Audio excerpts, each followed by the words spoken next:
भोले जी और माता पार्वती जी के कमल चरणों में गोड़ छुके गोड़ लागतानी हमार प्रणाम स्वीकार होके। माँ जगदम्बा भवानी के कमल चरणों में गोड़ छुके गोड़ लागतानी हमार प्रणाम स्वीकार होके। सब देवी देवता के कमल चरणों में गोड़ छुके गोड़ लागतानी हमार प्रणाम स्वीकार होके। नीलम दीदी और हरेंद्र भैया के कमल चरणों में गोड़ छुके गोड़ लागतानी हमार प्रणाम स्वीकार होके। सब गुरु भाई बहना के कमल चरणों में गोड़ छुके गोड़ लागतानी हमार प्रणाम स्वीकार होके। हम आप लोगों के बहुते प्यारा भोले जी माता पार्वती जी के चर्चा एक सरल शब्द कहानी के माध्यम से आप लोगों के सुनाए जाते हैं। ये चर्चा के आप लोग आधा अधूरा न सुनो काहे खातिर भोले जी और माता पार्वती जी के चर्चा कबो आधा अधूरा न सुने के चाहिए। जब पूरा कथा सुनब सवे तो आप लोगों के ज्ञान भी मिली और कथा के रहस्य के बारे में पता चली कि ये कथा से हमके का सीखे के मिलल। देखी माता जी जब भी प्रश्न भोले जी से कहले बानी तब भी भोले जी कथा के माध्यम से सुनने की कोशिश करले बानी। सुग्गा एक सुखदेव देखी राम कथा जब भोले जी माता जी के सुनावे लगनी तो सुग्गा अमर हो गई। तो कथा में तो बहुत शक्ति है, कथा से बहुत कुछ सीखे के मिलेला। तो आज हम आप लोगन के एक सास बहू के बहुते प्यारा बहुते सुंदर कि माई जीवन में बहू और बेटा के का होली। ये सास बहू के कथा बहुते प्यारा बहुत सुंदर बा। जब पूरा सुनब सभे तो आप लोगों के आँख में आंसू भी आ जाई और बहुत कुछ सीखे के भी मिली। कथा अगर हमारा आप लोगन के अच्छा लगी तो कमेंट में भोले जी और माता पार्वती जी के नाम जरूर सभी लिखब। काहे से उन्हें के आशीर्वाद दया भाव से घर परिवार सदा सुखी रहेला, घर के सारा भलाई दूर हो जाला। जे भगवान के शरण में जाला ओकरे घर में खुशियाँ ही खुशियाँ प्राप्त हो जाला। जिकरे दिल में अपार प्रेम रहेला, जिकरे घर में प्रेम भाव से परिवार रहेला तो जेकरे घर में लक्ष्मी जी के वास होला, परमपिता परमेश्वर जी के वास होला। तो अपने माई और बाप के कबो दिल ना दुखावे के चाहिए। अपने से श्रेष्ठ जे भी बा परिवार में ओकर मान सम्मान करे के चाहिए, आदर सत्कार करे के चाहिए। तो एक गुरु बहिना रही जन है भोले जी के शिष्या रही, बड़ा विधि विधान से पूजा पाठ करत रही। भगवान के दया से उनके एक पुत्र रहा। पुत्र और माई दोनों जनी में अपार प्रेम रहल। धन दौलत तो पीछे बा, लेकिन अगर प्रेम से अगर दुइये परिवार बात है, अगर प्रेम से और खुशहाल से जीवन कट जा तो उसे बढ़ के जीवन कुछ हो लेके। अब माई जवन है बेटा रहना, माई भी बड़ा खुश रही और बेटा भी बड़ा खुश रहे माई के पाके। कोई से आवे तो माई के सीने से लग जा, माई के अपार खुश हुई होके कि मानो दुनिया संसार के सारा खुशी मिल गई। धीरे धीरे जब लड़का सियान हो गई ना तब गुरु बहिना के बड़ा खुशी भइल कि हमार लड़का तो अब बियाहे लायक हो गई ना। अब विवाह कोई दे तो घर में हमारी एक बेटी भी आ जाए। अब बेटा और बहू दोनों जन जब रह लगी हों तो अपन घर परिवार संभरी हों तो हम अपन भक्ति में लीन रह भगवान जी की पूजा पाठ करो। अब बड़े हर्ष उल्लास के साथ अपने बेटा के विवाह कैली, मानो खुशी के ठिकाना ना रहा। लड़का बड़ा संस्कारित रहना, माई की अपन जान समझे। जब विवाह हो गई, जब उनका पत्नी आ गई तो माई के ही खुशी बढ़ के चलो हमारा घर लड़का के बस गई। अब हमन के आनंद पूर्वक से घर में रह जाई और हम जाके अपन भक्ति भाव करो, बाबू अपन घर परिवार संभाल ली। कुछ दिन तो ठीक ठाक चलल, जनता बानी केतनो खड़ूस रही तो 2-4 महीना तो जरूर थोड़ा सा लाज डर रहेला आदमी के, लेकिन धीरे धीरे अपन बहु जन रंग जमावल शुरू कर देली। काहे खातिर कि उनके नैहर में भक्ति भाव केहू ना जानत रहो। तो देखी बेटीन के कुछ दे चाहे न दे, कुछ धन दौलत न दे, संस्कार जरूरी है। अगर वो अपन शरीर लेके कहीं जाता रही न तो अगर अच्छा संस्कार बा ज्ञान बा तो सबके दिल जीत भी है। और अगर कितना हूँ धन दौलत लेके आधे के विदाई को दे, ये कहू काम ना आई कि अगर ठीक ना बाड़ी परिवार में होता कांटा छितरा देली तो बनलो परिवार बिखर जाई। तो बेटी के कभी भी कोशिश करे के चाहिए, जब भी माई बेटी के जन्म देली तबे से उसकी समझावल सिखावल कोशिश करल शुरू कर देली, अच्छा सीख देवे के चाही। अब वो अली नैहर में भक्ति भाव कुछ जनते ना रहली। जब सास उठे पूजा पाठ करें तो उनके मालूम पड़े कि बरबर बरबर करताड़ी, उनके अच्छा ना लगे। कुछ दिन तो ना बोली। अब बेचारी जब मंदिर जहाँ चर्चा भजन कहीं भोले जी के चर्चा होके तब मानो उनका शरीर घरे रहे और जौन है मन वही भक्तिये में रहे। तो कहे ए बाबू आता नहीं 2-4-10 रुपया दे देता, आता नहीं जैती आ भोले जी के यहाँ चर्चा बा, कुछ पर प्रसाद ले देती। बेटा तो दे दें, लेकिन बहू कड़बड़ाए लगे कि बूढ़ा के मरले के समय आई जौन भी घर के धन बा धीरे धीरे दान पुण्य में ख़त्म कर देताड़ी। अरे ये का करतानी, रोज़ 10 रुपया देतानी, अगर बची तो 10 दिन के 100 रुपया हुई, हमार बाल बच्चे खाई हम, ये बुढ़िया के रोज़ देतानी। बेटा कहना कि धन्य हे लक्ष्मी, ऐसा तुहर संस्कार बा। अरे माई तिनका जोड़ के तई महल के तैयार कैली, आ हेती चुकी पैदा भइलनी, भिजले में सुत के हमके भी सूखा में सुतौली, हमरे खैले के ख्याल रखली, हमरे शरीर के ख्याल रखली, कि जाड़ा गर्मी बरसात तीनों समय ध्यान देली कि बबुआ के ठंडा ना लगे।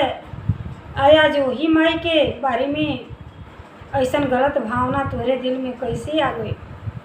माई के बारे में ऐसा कबू ना बोले के चाहिए। धन संपदा तो बहुत कमा लिहल जाई, धन तो एक हाथे आई एक हाथे जाई, लेकिन अगर हमार माई के साथे छूट जाई तो जीवन में माई फिर ना मिली। हाँ कितना हूँ पैसा लेके खोल जल जाई, लेकिन माई के प्यार दुलार ना मिली। सागरों छोटा पड़ जाला माई के आगे।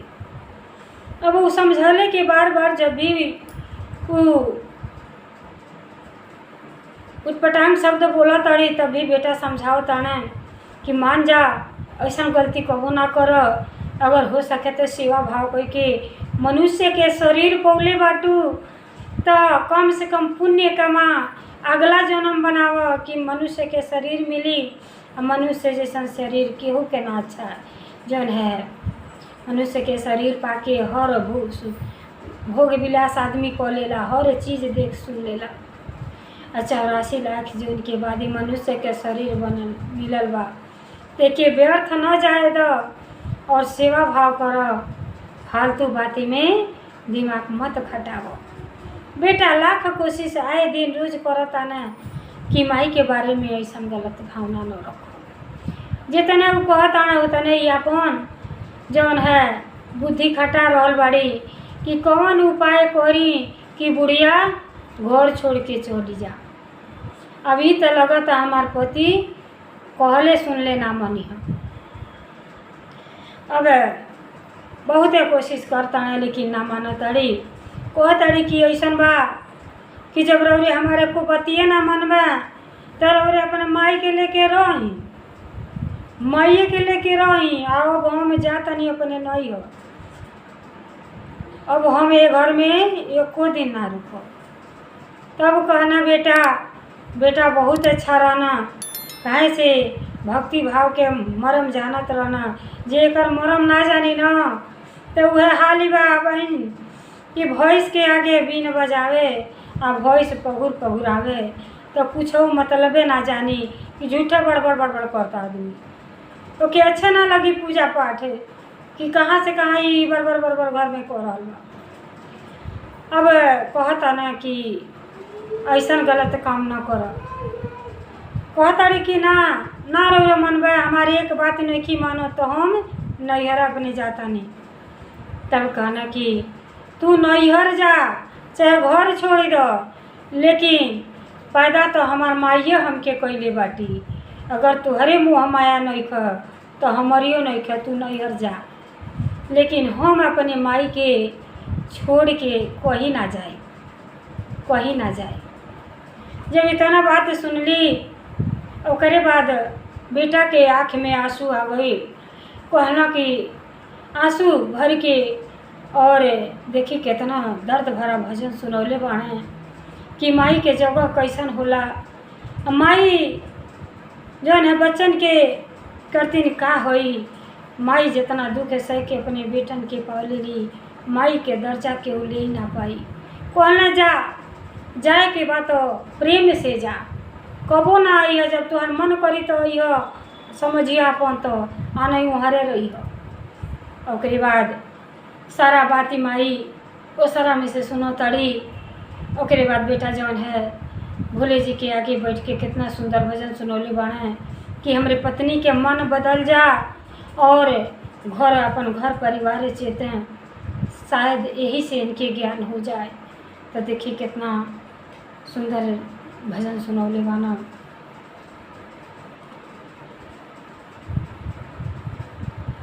त जग में माई बिना, त जग में माई बिना केहू सहाय ना होई। त जग में माई बिना केहू सहाय ना होई। केहू के तानो दुलारी बाकी माई ना होई। केहू के तानो दुलारी बाकी माई ना होई। त जग में माई बिना केहू सहाय ना होई। केहू के तानो दुलारी, केहू के तानो दुलारी बाकी माई ना होई। त अइसन दुनिया में के होई, बोझा पेट में लेके ढोई। त अइसन दुनिया में के होई, बोझा पेट में लेके ढोई। अइसन करे वाला केहू ना भलाई ना होई। अइसन करे वाला केहू ना भलाई ना होई।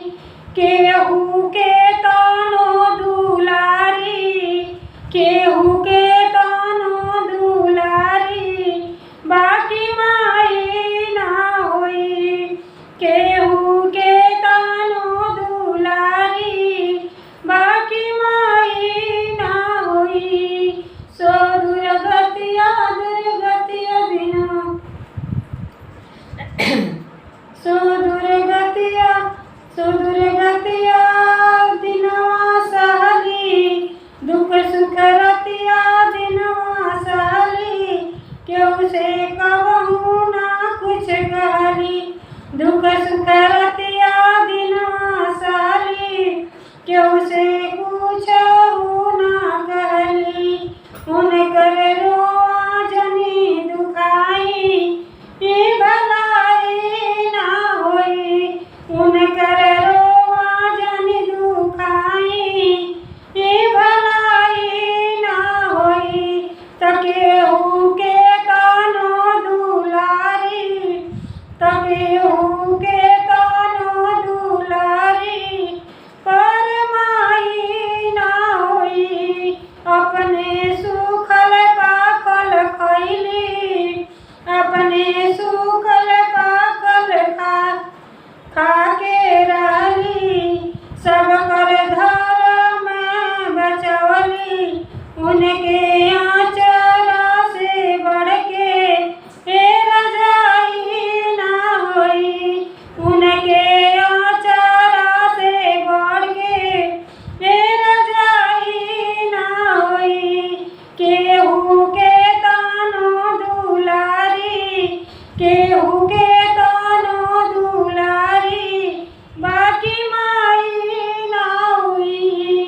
केहू के तानो दुलारी बाकी माई ना होई। त जग में माई बिना केहू सहाय ना होई। त जग में माई बिना केहू ना सहाय ना होई। रुपया पैसा लाख कमाइबा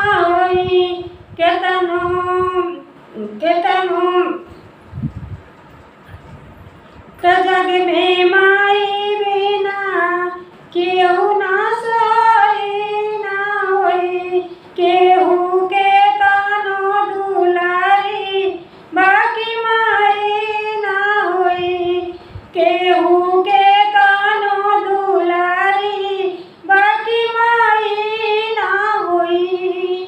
तो कहता समझा रहल बन अपने पत्नी की, आओ झर रोता ना कि देख मानी जा कितने रुपया पैसा कमाई जाई, लेकिन माई के सेवा भाव से बढ़ के धन दौलत कुछ ना कमा पाई जाई। माई बाप के रूप में भगवान के देखा, परम पिता परमेश्वर जी के देखा। हम माई से छोटहिए से सीखले रहनी, माई के गर्भ में से ही सब चीज़ सीखले रहनी। माई हमार शुरू से भक्ति भाव कैले रहली केकरा खातिर, हमारा प्रति कि हमार आँख के तारा जौन हमार पुत्र हुई हैं, बुढ़ापा के हमार सहारा हुई हो। तो कहीं माई से लाठी छीना तारू, ऐसा गलती ना कर।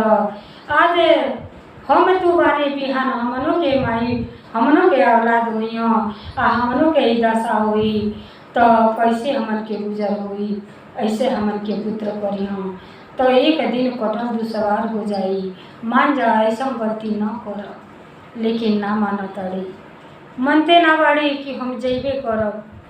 माई बेचारी कहली कि जौना खातिर अपने पुत्र के लेके इतना दिन तक इतना दुख तकलीफ झेलनी, आज हमार बेटा अकेले रही हैं तो हमके कैसे अच्छा लगी। इनका पत्नी छोड़ के घर जाता रही तो ऐसे अच्छा बा कि काहे न हम ही घर छोड़ दी।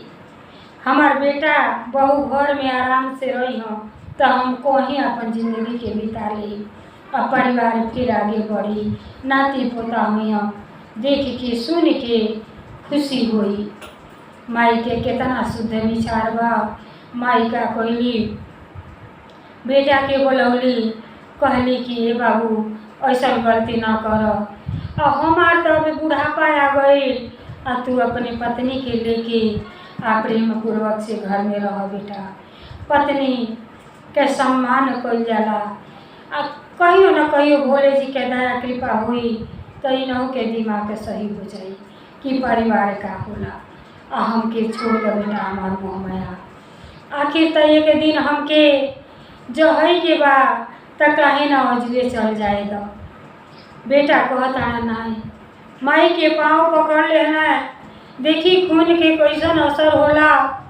माई के पाँव पकड़ लेना, कहला ना माई, जौन माई हमार जीवन दिहली और वही माई के हम छोड़ के कैसे तो कि हम रह पाई माई, तोहरे बिना तो हमारे प्राणे निकल जाई माई, तू हमके छोड़ के ना जा।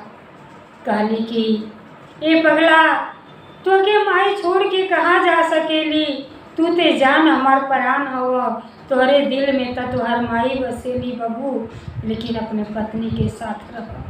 हमके भजन कीर्तन करे दा, ये मुँह माया में रह के भजन कीर्तन ना होई, हमके जाए दा।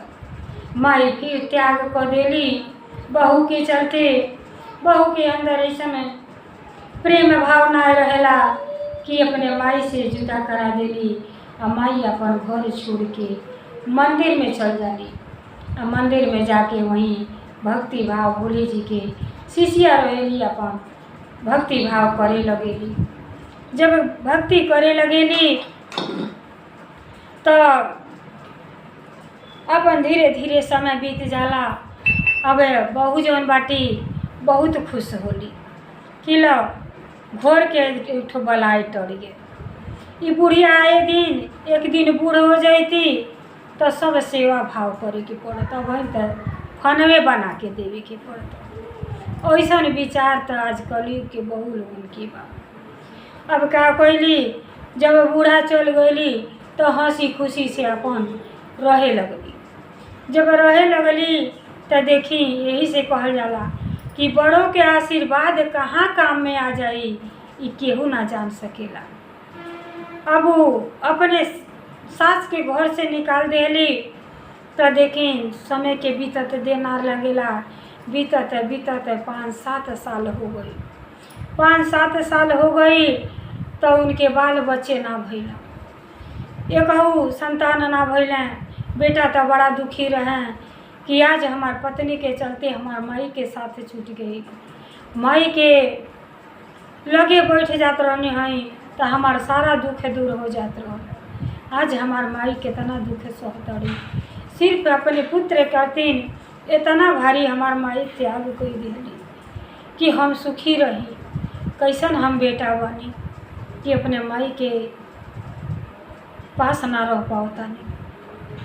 तब एक दिन उनका पत्नी खूब सज धज के खूब सोलहो श्रृंगार कोई के कहली कि चली जी चली, आज हमार मार्केट घूमे के मन करता, आज हमार जैसे मानी दुर्गा पूजा आयल मेला घूमे के मन करता।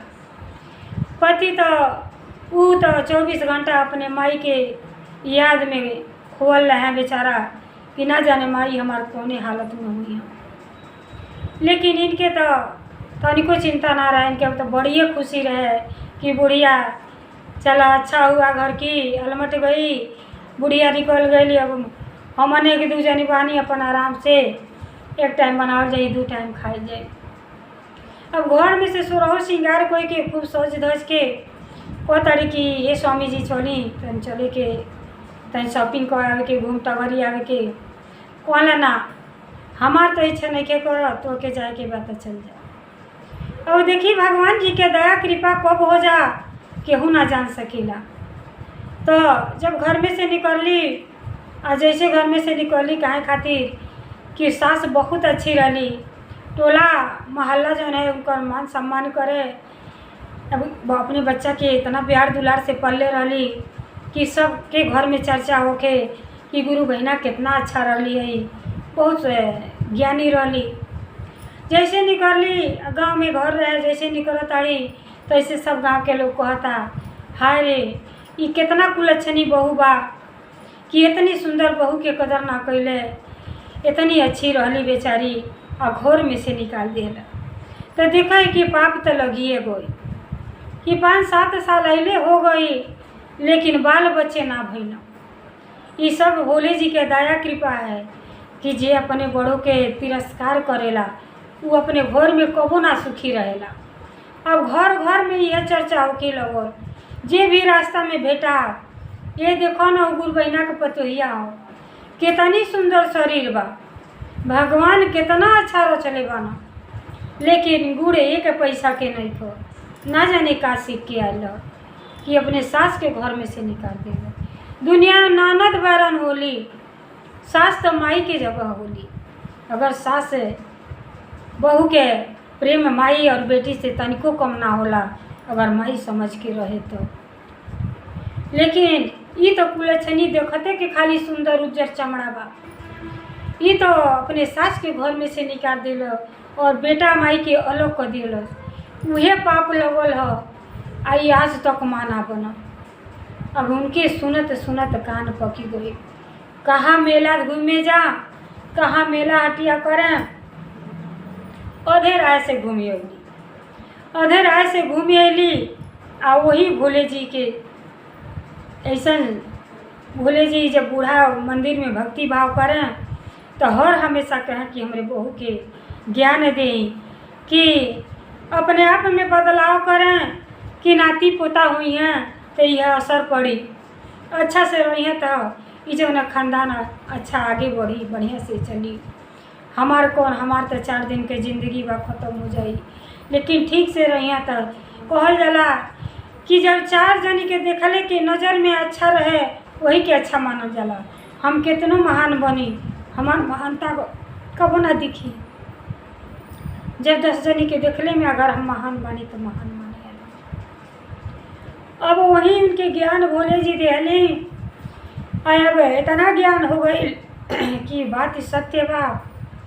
हम इतना अच्छा सास के अपने घर से निकाल देनी और माई के बेटा से अलग कर देनी, और वह हमके पाप लगल कि आज तक हमके भोले जी संतान नहीं देनी। आके बूढ़ा मंदिर भोले जी के मूर्ति रख के पूजा करते रहली। अब आके भोले जी के चरण में गिर गईली, कहली हे पिताजी आज तक तो हम भजन कीर्तन कबो सुना ही ना गईनी। नैहरे में केहू ज्ञान के बात करबे ना कइल, खिस्सा कहानी कबो सुनबे ना कइली, चर्चा भजन से कबो जुटबे ना कइली। हम अज्ञानता बस भोले जी हमसे बहुत भारी पाप हो गई कि हम अपने सास के घर में से निकाल दिए। अब हमके समझ में आ गइल बा कि अपने से बड़ों के अतिथि के सेवा भाव करे के चाहिए। अगर मनुष्य के शरीर पौले बानी तो अच्छा कर्म करे के चाहिए। तो हे पिताजी हमें सही मार्ग दिखाई।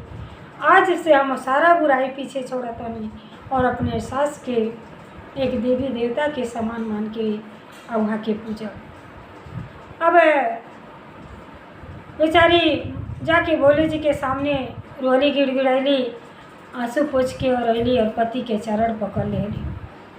जब भी सांझ बा तबे बिहान बा, अपने जीवन के संवारे के बा तो बदलाव तो करे के पड़ी, चाहे सास हो चाहे बहू। अली और कहत अड़े कि हे स्वामी हमसे बहुत भारी गलती हो गई।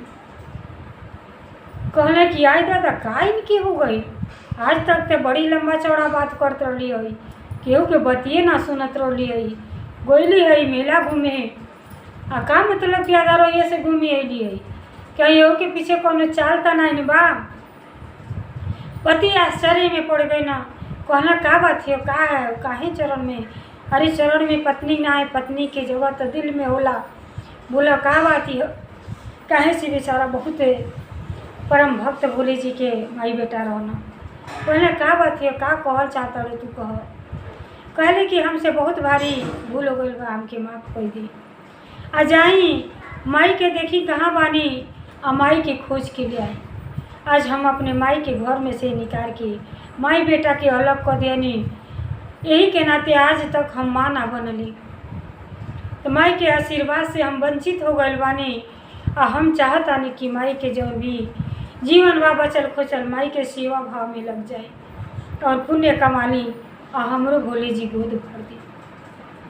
अब देखिए वही ज्ञान हो गए उनके, कहल जाला चर्चा भजन से बहुत कुछ सीखे के मिलेला। ये तो एक समझौले के एक जरिया है। कहे से कहानी इतना सरल शब्द है कि आप ध्यान से सुनब तो रिपीट हो जाए, जीवन में ना भुलाई।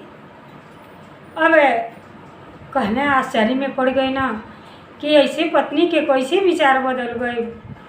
कहले कि आप ना हमहू साथे चलब, आपके गोइले अमाई ना घूम के अइबा।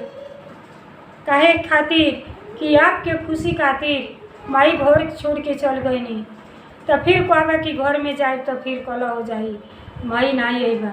कहले गाँव बड़ा के ले लेता नहीं, कहली कि ना माई केहू से ना मनबे, हम जाए तो माई आवे के तैयार हो जाए।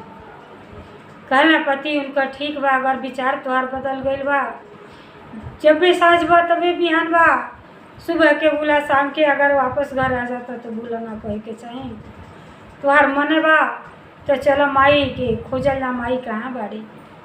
अब खोजे तो माई के जाता ना, तो देखी कहल जाला कि बाद में पछतावा के सिवा कुछ हो ना मिलेला। माई के अंतिम सांस चलत रहेला, मंदिर में रहेली आ मंदिर में रहेली इतना भक्ति भाव कैले रहेली कि माई के सब कुछ आँख से दिखला कि उनके घरे का होत रहेला, सब चीज़ भोले जी उनकर आत्मा देखत रहला। तब देखेली कि बेटा बहू उनसे मिले आवताना और उनकर अंतिम सांस चलत रहेला, तो फिर एक बार भोले जी से आग्रह करेली। भोले जी से कहेली कि हे पिताजी, हम अगर सच्चे दिल से आपके भक्ति कैले बानी तो एक बार हमरे पुत्र से मिला दी। काहे खातिर पुत्र हमसे मिले आवता, एक बार मिला दी, 5 मिनट के और हमके मौका दे दी। भक्ति में इतना शक्ति बा कि बेचारी के आगे यमराज भी हार गए न। 5 मिनट कहती भोले जी उनके समय दे दिए। अब जब यहाँ से चले लगली बहू तो कहली है जी सुनी, माई करतीन पानी ले ले चनी। कहने कि का होई हो, पानी का होई। आ तो माई पियासल होकर 1 लोटा गंगा जल ले ली। कहना उनके मानो विश्वास ना पड़ता कि हमार पत्नी ऐसे बदल जाइए। आ अनेक प्रकार के मिठाई ले लेली, कहली कि अनेक प्रकार के मिठाई ले ली आ माई के खिया के पानी पिया के तब लेके आवल जाई। अब सब उनका आत्मा यहाँ देखता कि बहू के में अंदर कितना बदलाव आ गई बा। तो यही से कहल जाला, देखी जब परिवार सुखी रहेला तब माई बाप के प्राण बड़ा आसानी से निकल जाला, खुशहाल ही शरीर जाला और शिव धाम में पहुँच जाला, फिर मनुष्य के जन्म मिलेला। और जब बाल बच्चे अच्छे ना रहना, मिलजुल के एकता ना रहेला, खटपट रहेला, तो माई बाप के प्राण भी ये शरीरिये में अटकल रहेला, प्राण भी जल्दी मोह माया के बाजार छोड़ के ना निकलेला कि लड़के हमार संतुष्ट ना बना। तब बेचारी अंतिम सांस गिना ताड़ी कि अब बेटा आ जा, आ मुलाकात हो जा, चल जाए। अब मिठाई ले ले ना, आ पानी ले ले ना, लेके मंदिर में गई ना, तब माई तो खाली ताकत भर रही कि अपने पुत्र के नज़र से देख ली और चाहे जौन भी होके के रही हो जाई। अब जौन है प्रवाह नाई बा। आज माई और बेटा के मिलन देखी भोले जी कैसे करौले बानी। अब जाए गई ना, तब माई के खाली 1 घंटे में परान रहल। जैते हुआ के गंगा जल डालना, कहना माई माई उठा, माई माई उठ जा, तुहार देखा तुहार लाल आ गई, माई तुहार लाल आ गई तोहरे सामने। माई के तो बस देखली एक नज़र और प्राण पखेरु उड़ गईला, प्राण पखेरु उड़ गईला। कहता न कि ये माई, अरे है बहुत किता के मिठाई ले आइल बानी, मिठाइया खा के पानी पी ला।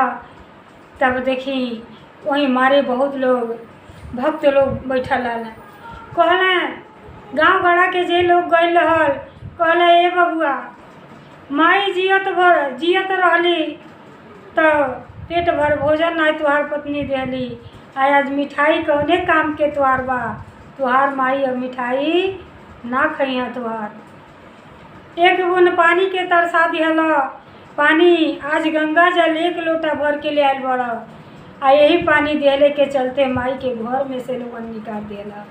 अब माई के सेवा भाव करे के तो के अवसर ना मिली बेटा। अब कहला नहीं, माई तो हमके छोड़ के नहीं जा सकेली। माई के कान्हे पर लदला, और का जानता ना कि माई के अंतिम जो है आ गई। माई अब छोड़ के साथ चल गई, ले आना घरे सुताला, मारी लोग ठकच्चा लोग गई। अच्छा लोग के अनेकों लोग देखे आवेला। गुरु बहिना बहुत अच्छा सच्चा भक्त रही भोले जी के, सब क्यों लगल थू थू करे, लेकिन बेचारी जाते समय अपने बहू के आशीर्वाद दे के गईली कि ये बहू आज से अच्छा से रहिए घर परिवार में, और आज के 9वें महीना हमारे घर में नाती के प्रवेश हुई, और तुहार अचरा खुशी से भर जाई बेटी। इतना कह के उनका प्राण निकल गई बा। आशीर्वाद अपने बहू के दे के गई बाटी। तो माई के केतनों केहू तकलीफ दे, माई कबो बदुआ ना दी। माई के तो प्राण उड़ गई, घरे ले ना सुता के कहता ना कि ये माई माई न उठो ना माई, काहे तू ये करे अनदेखा कैले बाड़ू। आज तक ले तो माई हमार मुँह ना मोड़ली, आज माई हमसे काहे नज़र मिलवले से तरह तड़ी। ये माई उठ जा, मारे लोग के बुला लेना, सबके कहले बाबू अब तुहार माई के तोर से साथ छूट गई। बुखार छोड़ के रोए लगल। माई के सीना पर लिपट गई। कहला माई ई का कैलू तू, अब ही हमार साथ छोड़ के चल गईलू, तोहर बेटा कैसे जी हम, माई कैसे जी हम। तो सब केहू धैर्य धरावल कि माई इतने दिन के उम्र आयल, अब तो माई के साथ छूट गई, लेकिन अब से तू हलन ख्याल रखो, अपने परिवार पति पत्नी मिलजुल के रहो, भगवान भोले जी के सेवा भाव करो, तोरे घर में संतान के प्राप्ति जरूर होई। काहे खातिर तुहार माई बड़ा परम भक्त रही। तो देखी अपने माई के धूम धड़का से बेटा में कौनो कमी ना रहल। दाह संस्कार कोई ना, उनका काम क्रिया कोई ना, काम क्रिया कैले के बाद उनके आशीष से उनके बहू के गर्भ रह गई, बहुत सुंदर पुत्र के प्राप्ति भई। जब पुत्र के प्राप्ति भई तब वो जे देखले रहली कि हमार सास बड़ी विधि विधान से भोले जी के चर्चा भजन सुनत रहली और चर्चा करत रहली, चर्चा करावत रहली।